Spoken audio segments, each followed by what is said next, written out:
যে আরেকটা বোর্ড আমাদের কাছে আসছে মাত্র, এটাতে হচ্ছে বড় প্রসেসর সাপোর্ট করতো না, এটার জন্য আমরা একটা বায়োস আপডেট করতেছি।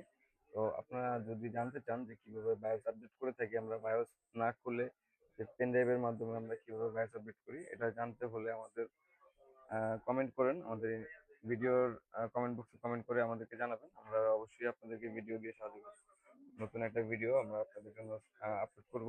যারা এটা জানেন না তাদের জন্য এটা খুব উপকারে আসবে, যে কিভাবে আপনারা পেন ড্রাইভ দিয়ে শুধু বায়োস আপডেট করবেন, সব ধরনের প্রসেসর পরবর্তীতে ব্যবহার করতে পারবেন।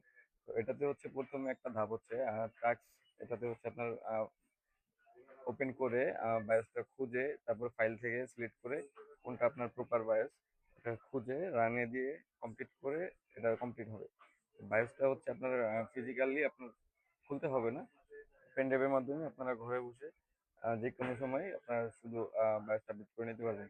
ধন্যবাদ। আমাদের এরকম ভিডিও পেতে যোগাযোগ করুন। আমাদের আরো এই যে নতুন বোর্ড আসছে, এগুলো সবগুলো এভাবে একটা একটা করে বায়োস আপডেট করতে হবে। তো ধন্যবাদ। আসসালামু আলাইকুম।